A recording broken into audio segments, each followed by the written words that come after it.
കുട്ടികൾക്ക് ശരീരത്തിൽ പോഷകക്കുറവുണ്ടെങ്കിൽ ശരീരം കുറച്ച് ലക്ഷണങ്ങൾ നമുക്ക് കാണിച്ചു തരും. അത് ലക്ഷണങ്ങളായിട്ടാണ് പുറത്തേക്ക് കാണുക.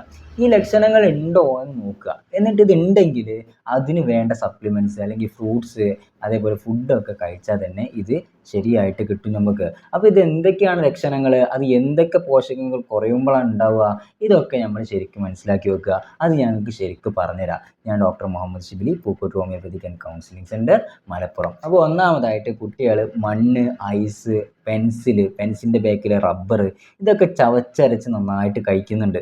വേറെ ഫുഡൊന്നും കഴിക്കണില്ല. പക്ഷേ ഈ പെൻസിൻ്റെ ബാക്കിലെ റബ്ബർ ഒരിക്കലും ഉണ്ടാവില്ല. എപ്പോഴും എന്നും വീട്ടിലെത്തുമ്പോൾ തന്നെ ഈ റബ്ബർ ആകെ ചവച്ചരച്ച് തിന്നിട്ടുണ്ടാവും, അല്ലെങ്കിൽ പെൻസിലാകെ ചവഞ്ഞ് നടക്കുന്നുണ്ടാവും ബാക്കിൽ. അല്ലെങ്കിൽ വെറുതെ ഇരിക്കുന്ന സമയത്തൊക്കെ ഈ നിലത്ത് നിന്ന് മണ്ണൊക്കെ തിന്നുന്ന കുട്ടികളൊക്കെ ഉണ്ട്. ഐസ് ഫ്രിഡ്ജിൽ നിന്ന് കട്ട എടുത്ത് തിന്നുക. ഇങ്ങനത്തെ പ്രശ്നങ്ങളൊക്കെ ഉണ്ടെങ്കിൽ ഇതുണ്ടെങ്കിൽ അയണിൻ്റെ കുറവാണ് അത് കാണിക്കുന്നത്. ശരീരത്തിൽ അയണിൻ്റെ കുറവുണ്ട്. ഈ അയൺ ഉള്ള ഫുഡുകളാണ് നമുക്ക് കുട്ടികൾക്ക് കൂടുതലായിട്ട് കൊടുക്കാൻ. അപ്പോൾ അയൺ കൂടുതലുള്ള ഫുഡുകൾ ഏതൊക്കെയാണെന്നറിയോ? ചീര പോലത്തെ ഇലക്കറികൾ അയൺ ഉണ്ട്. അതേപോലെ ഇറച്ചി കുറച്ച് കൂടുതൽ കൊടുക്കുക, പിന്നെ മുട്ട കൊടുക്കാം, ഇതൊക്കെ കൊടുക്കുക കേട്ടോ. പിന്നെ കുട്ടികൾ വേറെ കാണിക്കുന്ന ലക്ഷണമാണ് വളർച്ച കുറവ്. വെയിറ്റ് കൂടുതൽ വെക്കുന്നില്ല കുട്ടികൾ, അതേപോലെ വളരുന്നില്ല, ഹൈറ്റ് വെക്കുന്നില്ല, അതേപോലെ മെൻ്റൽ ഗ്രോത്ത്, അതേപോലെ ഈ പല്ല് വരുന്നതിലൊക്കെ ഉണ്ടാകുന്ന വൈകൽ, ഇങ്ങനെയൊക്കെ ഉണ്ടെങ്കിൽ അത് കാണിക്കുന്നത് പ്രോട്ടീൻ്റെ കുറവാവാം, വൈറ്റമിൻ്റെ കുറവാവാം, വൈറ്റമിൻ ഡിൻ്റെ കുറവാവാം, കാൽഷ്യത്തിൻ്റെയൊക്കെ കുറവുണ്ടാവാം. അപ്പോൾ ഇതൊക്കെയുള്ള ഫുഡ്, ഇതൊക്കെ അടങ്ങിയൊരു നല്ലൊരു ഭക്ഷണമാണ് മുട്ടയും പാലും എന്ന് പറയുന്നത്. അത് കുട്ടികൾക്ക് കൂടുതൽ ഫുഡിൽ ഉൾപ്പെടുത്തി കൊടുക്കുക. പിന്നെ വൈറ്റമിൻ സി, വൈറ്റമിൻ ഡി ഒക്കെ കുറയുന്ന സമയത്ത് കുട്ടികൾക്ക് ഈ ഇടക്കിടക്ക് പനി വരുന്ന പ്രശ്നം വരും. അതായത് ഒരു മാസം ഇടവിട്ടൊക്കെ പനിക്കുക, ജലദോഷം, പനിയൊക്കെ ഇങ്ങനെ വന്നുകൊണ്ടിരിക്കുക. ഇത് കാണിക്കുന്നത് വൈറ്റമിൻ സിൻ്റെയും വൈറ്റമിൻ ഡിൻ്റെയും കുറവാണ്. അപ്പോൾ എന്താ നമ്മൾ ചെയ്യേണ്ടത്? വൈറ്റമിൻ സിയും ഡിയും ഉള്ള ഫുഡ് കൂടുതൽ കുട്ടികൾക്ക് കൊടുക്കണം. എന്തൊക്കെയാണ് വൈറ്റമിൻ സി ഉള്ള food? C for citrus foods ആണ്. സിട്രസ് ഫുഡ്സ് ഏതൊക്കെയാണ്? നമ്മളെ മുസമ്പി, നാരങ്ങ, ചെറുനാരങ്ങ പോലത്തെ പുളിയുള്ള ഭക്ഷണങ്ങൾ കൂടുതൽ കൊടുക്കുക.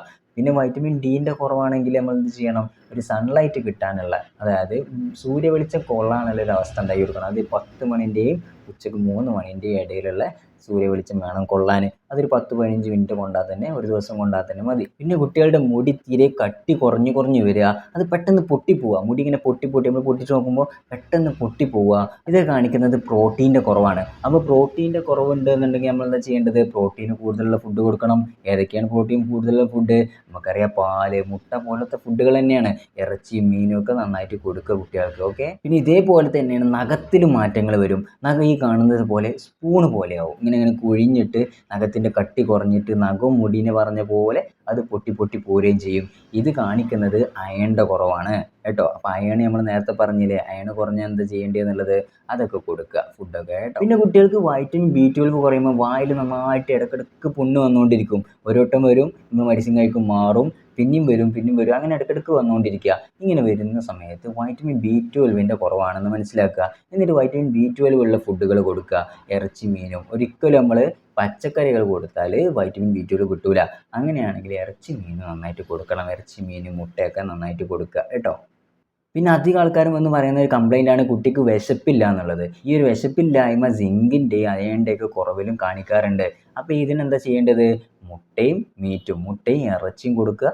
നട്ട്സും ഇതിന് നന്നായിട്ട് പറയുന്നുണ്ട്. അപ്പോൾ ഇതിനൊക്കെ എന്താണെന്ന് മനസ്സിലായത്? ഇത് മൊത്തം കേട്ടിട്ട് മുട്ടയും പാലും അല്ലേ? മുട്ടയും പാലും നല്ലൊരു സപ്ലിമെൻ്റാണ് കുട്ടികൾക്ക് എന്ന് പറയുന്നത്.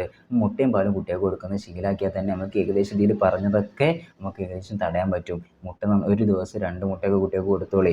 പിന്നെ ഒരു ഗ്ലാസ് പാല് രാവിലെയോ രാത്രിയോ വെച്ച് കൊടുക്കുക കേട്ടോ. അപ്പോൾ ഈ ഒരു കുറവുകളൊക്കെ നമുക്ക് നികത്താൻ പറ്റും. കുട്ടികൾക്ക് നല്ല ആരോഗ്യം ഉണ്ടാകും. വളർച്ചയും ബുദ്ധിപരമായിട്ട് ശാരീരികപരമായിട്ടുള്ള വളർച്ച നമുക്ക് കുട്ടികൾക്ക് നല്ലതായിട്ട് രീതിയിൽ ഉണ്ടാക്കി കൊടുക്കാൻ പറ്റും കേട്ടോ.